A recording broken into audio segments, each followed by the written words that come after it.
श्री महालक्ष्मी माता के अनेक रूप तथा नाम हैं। भूतल में वे छाया, शक्ति, तृष्णा, शांति, जाति, लज्जा, श्रद्धा, कांति, वृत्ति, स्मृति, दया, तुष्टि, माता, अधिष्ठात्री एवं लक्ष्मी के रूप में स्थित हैं। हम उन्हें प्रणाम करते हैं। कैलाश पर्वत पर पार्वती, क्षीर सागर में सिंधु कन्या, स्वर्ग लोक में महालक्ष्मी, भूलोक में लक्ष्मी, ब्रह्मलोक में सावित्री, ग्वालों में राधिका, वृंदावन में रासेश्वरी, चंदन वन में चंद्रा, चंपक वन में गिरजा, पद्म वन में पद्मा, मालती वन में मालती, कुंदन वन में कुंददंती, केतकी वन में सुशीला, कदम्ब वन में कदम्बमाला, राजप्रसाद में राजलक्ष्मी और घर घर में गृह लक्ष्मी इन विभिन्न नामों से पहचानी जाती है। इस तरह सर्वथा चारों ओर सर्वभूत में सुपरिचित माता श्री महालक्ष्मी की यह कथा है। अब हम इस कथा का श्रवण करेंगे। इस व्रत कथा का श्रवण और पठन करने से दुख दरिद्रता दूर हो जाते हैं। श्री महालक्ष्मी माता की कृपा से सुख संपत्ति ऐश्वर्य प्राप्त होता है, मन की इच्छा पूरी होती है। तो ध्यान पूर्वक श्रद्धा भाव से साथियों कथा का श्रवण करें। भारतवर्ष के सौराष्ट्र देश में द्वापर युग की यह कहानी है। सौराष्ट्र में उस समय भद्रश्रवा नाम के राजा थे। 4 वेद, 6 शास्त्र और 18 पुराणों का उन्हें ज्ञान था। उनकी रानी का नाम सूरत चंद्रिका था। रानी दिखने में सुंदर, सुलक्षणा तथा पतिव्रता थी। उन दोनों को 7 पुत्र तथा उसके बाद एक कन्या का वरदान मिला हुआ था। कन्या का नाम सांबाला था। एक बार महालक्ष्मी जी के मन में आया कि जाकर उस राजा के राजप्रसाद में रहें। इससे राजा को दुगनी धन दौलत प्राप्त होगी और वह इस धन दौलत से अपनी प्रजा को और सुख दे पाएगा। गरीब के घर अगर रहते हैं तो उसे धन दौलत प्राप्त होगा तो वह स्वार्थी की तरह केवल अपने ऊपर ही खर्च करेगा। यह सोचकर श्री महालक्ष्मी जी ने बूढ़ी ब्राह्मण स्त्री का रूप धारण किया। हाथ में लाठी लिए लाठी के सहारे रानी के द्वार तक पहुंची। यद्यपि उन्होंने बूढ़ी औरत का रूप धारण किया था, पर उनके चेहरे पर देवी का तेज था। उन्हें देखते ही एक दासी सामने आई।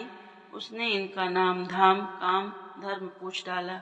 वृद्ध ब्राह्मणी का रूप धारित माता लक्ष्मी ने कहा, बालिके, मेरा नाम कमला है। मेरे पति का नाम भुवनेश है। हम द्वारिका में रहते हैं। तुम्हारी रानी पिछले जन्म में एक वैश्य की पत्नी थी। वह वैश्य गरीब था। दरिद्रता के कारण हर रोज घर में झगड़े होते थे तथा उसका पति उसे रोज मारता था। इन बातों से तंग आकर वह घर छोड़कर चली गई तथा जंगल में खाली पेट भटकने लगी। उसकी इस दुर्दशा पर मुझे दया आई। तब मैंने उसे सुख संपत्ति देने वाली श्री महालक्ष्मी की कथा सुनाई। मेरे कहने पर उसने श्री महालक्ष्मी का व्रत किया। श्री महालक्ष्मी प्रसन्न हुई, उसकी गरीबी दूर हुई, उसका घर दौलत, संतति, संपत्ति से भर गया। बाद में पति पत्नी दोनों परलोक सिधारे। महालक्ष्मी व्रत करने के कारण वे लक्ष्मी लोक में रहे। उन्होंने जितने साल महालक्ष्मी का व्रत किया उतने हजारों साल उन्हें सुख भोग मिला। इस जन्म में उनका जन्म राजघराने में हुआ, परंतु वह श्री महालक्ष्मी का व्रत करना भूल गई हैं। उसे यह याद दिलाने मैं यहाँ आई हूँ। बुढ़िया की बातें सुनकर दासी ने उन्हें प्रणाम किया तथा श्री महालक्ष्मी का व्रत किस तरह किया जाए इस बारे में पूछा। बुढ़िया रूप धारण किए हुए श्री महालक्ष्मी माता ने दासी को पूजा की विधि तथा महिमा बताई। इसके बाद वह दासी माता को प्रणाम करके रानी को बताने अंदर चली गई। राज वैभव में रहते हुए रानी को अपने ऐश्वर्य का बहुत घमंड था।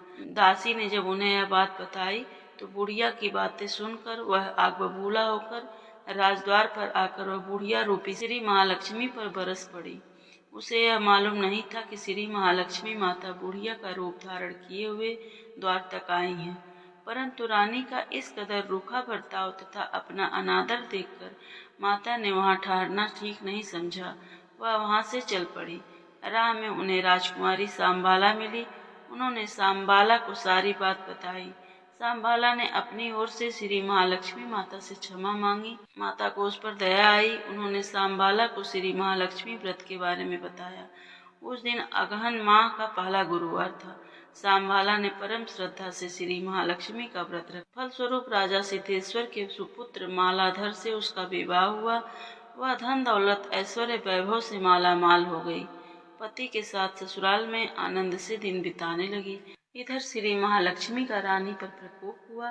फलस्वरूप राजा भद्रश्रवा का राज्य एवं राज कारोबार नष्ट हो गया, यहाँ तक कि खाने के लाले पड़ गए। ऐसी हालत में एक दिन रानी ने राजा से निवेदन किया, हमारा दामाद इतना बड़ा राजा है, धनवान है, क्यों न हम उनके पास जाएं, वह हमारी जरूर मदद करेंगे। इस बात पर राजा भद्रश्रवा दामाद के पास गए। राज्य में पहुंचकर एक तालाब के किनारे थोड़ी देर विश्राम लेने के लिए ठहरे। तालाब से पानी लेने आते जाते दासियों ने उन्हें देखा।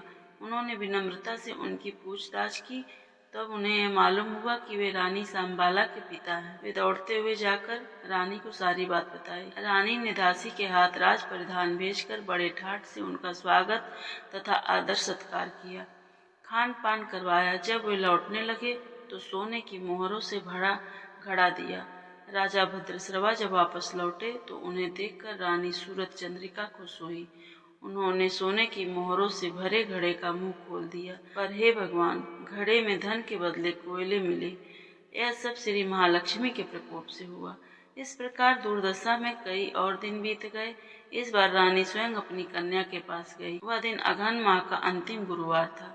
सांबाला ने श्री महालक्ष्मी का व्रत किया, पूजा की, अपनी माता से भी व्रत करवाया। इसके बाद रानी अपने घर आई। श्री महालक्ष्मी का व्रत रखने पर उसे फिर से अपना राजपाट, धन दौलत, ऐश्वर्य प्राप्त हुआ। वह फिर से सुख शांति आनंदमय जीवन बिताने लगी। कुछ दिनों बाद राजकन्या सांबाला अपने पिता के घर आई। उसे अपने घर में देखकर सूरत चंद्रिका को पुरानी बातें याद आई कि सांबाला ने अपने पिता को घड़ा भरा कोयला दिया था। इसी कारण सांबाला को पिता के घर आने पर उसका कोई आदर आतिथ्य नहीं हुआ, बल्कि अनादर हुआ। पर उसने इस बात का बुरा नहीं माना। अपने घर लौटते समय उसने पिता के घर से थोड़ा नमक ले लिया। उसके पति ने पूछा, अपने मायके से क्या लाई हो? इस पर उसने जवाब दिया, वहाँ का सार लाई हूँ। पति ने पूछा, इसका मतलब क्या हुआ? सांबाला ने कहा, थोड़ा धीरज रखिए, आपको सब पता चल जाएगा। उस दिन सांबाला ने सारा भोजन नमक डाले बिना बनाया और परोसा। पति ने खाना चखा, सारा खाना नमक के बिना था, इसलिए स्वाद न आया। फिर सांबाला ने थाली में नमक डाला, इससे सारा भोजन स्वादिष्ट लगने लगा। तब सांबाला ने पति से कहा, यही है वह मायके से लाया हुआ सार। पति को उसकी बातें सही लगी। फिर वह दोनों हंसी मजाक करते हुए भोजन करने लगे। कहा गया है कि इस तरह जो कोई श्रद्धा भाव से श्री महालक्ष्मी की पूजा करे, उसे माता की कृपा अवश्य प्राप्त होती है। सुख संपत्ति शांति प्राप्त होती है, सभी मनोकामनाएं पूरी होती हैं। परंतु यह सब प्राप्त होने पर माता की पूजा नहीं भूलनी चाहिए। हर गुरुवार को व्रत पाठ अवश्य करना चाहिए। इस तरह श्री महालक्ष्मी की महिमा भक्तों की मनोकामना पूरी करती है। इस प्रकार श्री अगहन बृहस्पति व्रत कथा या श्री महालक्ष्मी की गुरुवार की कथा संपूर्ण होती है।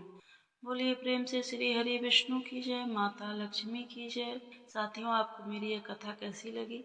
अच्छी लगी हो तो आप मेरे चैनल को जरूर सब्सक्राइब करें, लाइक करें। धन्यवाद।